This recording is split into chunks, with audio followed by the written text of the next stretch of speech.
Hello everybody and welcome back to Red Eagle Politics. Make sure you guys like this video down below and subscribe to the channel if you are new. So, we have new polling data that came out today out of Kaplan Strategies, the 82nd best ranked pollster in the country, which doesn't sound very good, but there's hundreds according to 538, so maybe you could even say above average.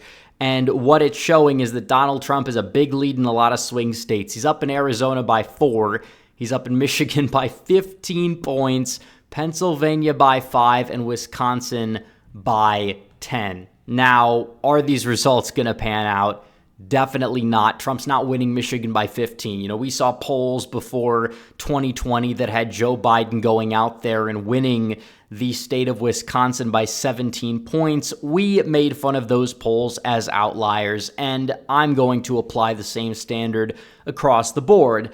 Now, is it true that Trump could get 51% in Michigan, though, and that the undecideds just in that poll would all go to Biden? Yeah, I think it's possible. I think it's possible he wins Arizona by 4, and it's possible that he does win Pennsylvania and Wisconsin. I don't think he wins them by 5 to 10 points, but the fact is that Donald Trump in this poll gained over his performances in the last poll.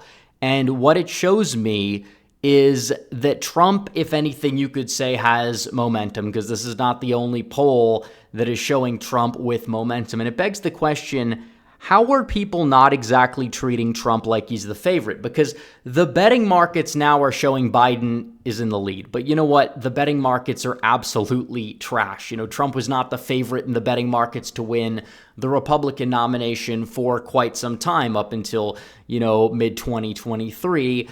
And on top of that, you look at the betting odds back in 2020, they gave Trump like a 9% chance to win, but by midnight he was at 85, and then in the morning he was at 25. So betting odds, they are something that can, I guess you would say, indicate what people might be thinking at the time or where momentum really is going, but are they really all that accurate?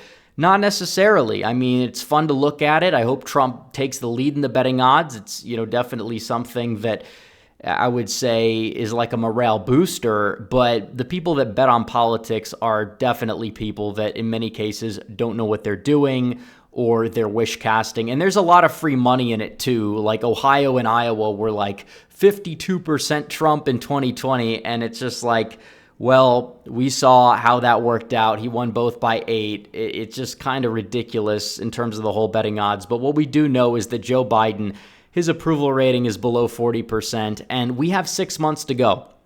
A poll came out today out of Gallup. He's down by 20 points, and he's falling. And it makes sense. You talk about the economy. Most Americans don't think it's getting better at this point. They really don't. And any recovery that Biden's really had, you could say, can be chalked up to COVID. And inflation is still very high. Wages are not rising. And that's a major problem. Real-time wages have declined under Biden. And it's not like, oh, this was happening under Trump and it got worse under Biden. No, it's happening under Biden. And some people will say, well, some of that is still the COVID relief from Trump's presidency, which again was passed by both sides of the aisle with flying colors. It passed. I think there was like 1 or 2 people who opposed it, and it went into effect. But that was COVID, during COVID year. Everybody wanted it. Biden wanted it. Everybody did. But Biden still got in there and spent a ridiculous amount. He's going to be spending more in his term than Trump spent in his term. And that's with COVID in the rearview mirror. That's not exactly a good sign. And the economy is in shambles, and now he wants to restrict it even further with a capital gains tax that would be higher than anywhere across the globe, higher than what, all the countries that Bernie Sanders idolizes. Their capital gains tax is, in many cases, it's lower than ours at a lot of these European countries. I'm not saying they don't have other taxes, but he wants a capital gains tax that is ridiculously high, and that affects everybody because you're not going to have investment whatsoever. It's a big problem. You will throw the economy down the drain if you do that. Doubling the capital gains tax, even when a lot of these other countries, the, socialist or social democratic or whatever name they want to throw out there for them, a lot of those countries that are very liberal in Western Europe, Canada, they don't have a very high capital gains tax. So Biden is just trying to throw stuff at the wall, see if it sticks, And right now it's not sticking. That doesn't even take into account the border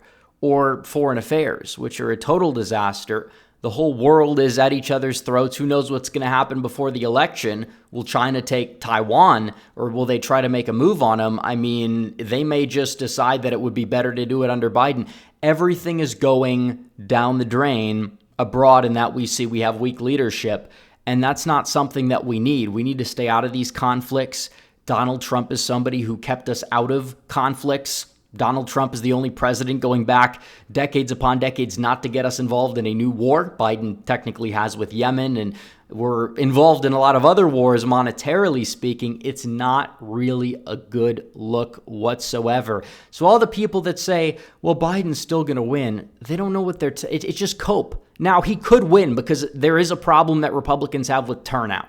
But Biden is not spending his way to popularity. He's spending a lot of money. He's not spending his way to popularity. He's not rising up in the polls. Now, unless you want to convince me that all the polls this far out happen to be fabricated, then I just can't deal with that as a serious argument. Maybe they're missing something. There's a, systematic error, because back in 2016 and 2020, we talked about that. And I was right. The polls underestimated Trump and Trump supporters because they were systematically not reaching certain demographics. 2022, in some places, maybe they overcorrected for that. I talked about that a few videos ago, where, the later polls may have been leaving out people that already voted, which lean left. That's why Republicans saw a surge in some places. The argument from Trump supporters has never been the polls are fake. That's always been a straw man used by people who oppose Trump. The straw man has been that polls have been underestimating Trump. And I'm not even saying they are this time, but I'm just saying that looking at the polls, every single swing state except Pennsylvania, Trump is up by a lean margin or more. And even in Pennsylvania, he is in the five-way polling aggregate. And the same people that will swear by Franklin and Marshall will throw this poll out, despite the fact that, it's an outlier, but they'll swear by the outliers that look good for them, not the outliers that don't. I'm not going to swear by these polls. I don't know the track record from Kaplan. I don't know it. It doesn't seem like it's been the most inaccurate poll, but sometimes pollsters will cycle to cycle change in their accuracy. Look at Data for Progress, for example. There's plenty of examples of that. But still, could Trump be winning Arizona by 4 even? It's possible. Could he be up in Michigan, Pennsylvania, and Wisconsin? I think he is. So that's the main takeaway that I have. It just shows that Biden's campaign is in shambles because they have all this money. They've been spending it, and it's not enough. They don't even want to register voters anymore because they're afraid that those voters they're registering, even in some of these places where they've usually registered voters, they're afraid it's going to backfire and that Donald Trump is going to be elected because of it. So they don't know what to do. Everything's bouncing off Trump. He might get immunity in the Supreme Court case. We covered that in yesterday's video.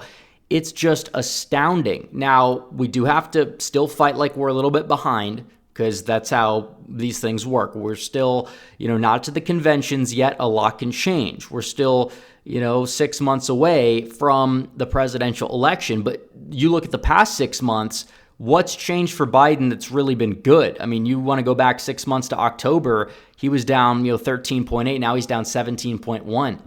That's a problem. He's been campaigning. Donald Trump's on trial. But still, somehow, some way, Biden's approval rating is still in the gutter. I mean, even if you want to compare it to, go back to the midterms, for example, because everybody likes to talk about the midterms. Okay, Biden's net approval rating was -10. Now it's -17. His net favorable rating back in the 2020 election was in the positives. And Donald Trump's, popularity, it's not the highest in the world. He's a polarizing figure. He is. And I say that as somebody who is on the side of polarizing to where I love the guy and want to see him get elected. But still, his favorables have not dropped. If anything, they've gone up recently. And the more he's attacked during the trial, you're still seeing him not lose support. Polls come out that show that the trial is not popular.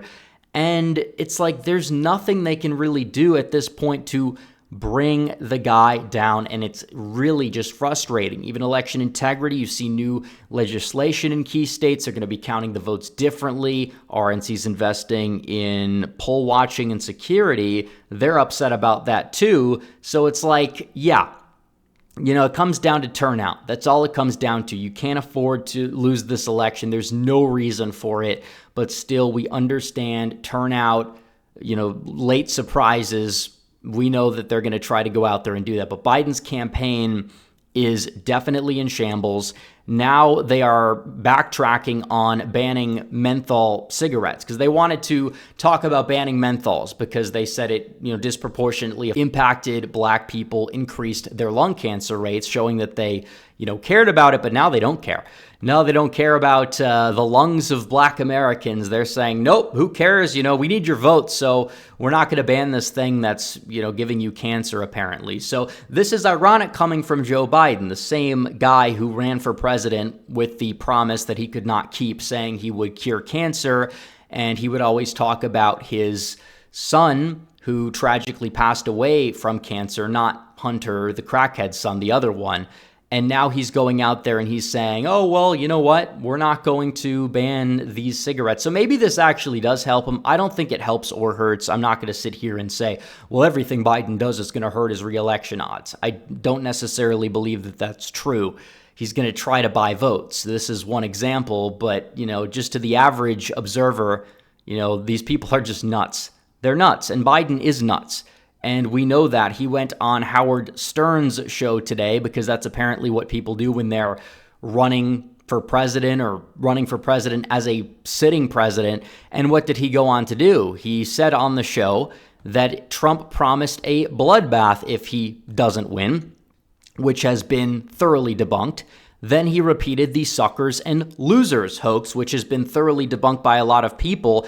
And just looking at the whole ordeal, when was that released? It was released by The Atlantic out of thin air the day or a few days before military ballots went out in the 2020 election. That was very strategic that they did that. But also, Trump went there before. Why would he go there before but not the next year to the gravesite? He didn't go to the gravesite because it was raining. You had bad weather and the planes would not exactly be in the best position to operate. That's why he didn't go. It's not because he said this thing that so many people with Trump have already discredited. The only person that hasn't is the deranged John Kelly, who said all these other nonsensical things about Donald Trump that have been disputed. So looking at that, it's like, yeah, they're bringing up these old lies. And then the whole John McCain thing. Like, first of all, John McCain is a loser. He lost. He lost in 2008.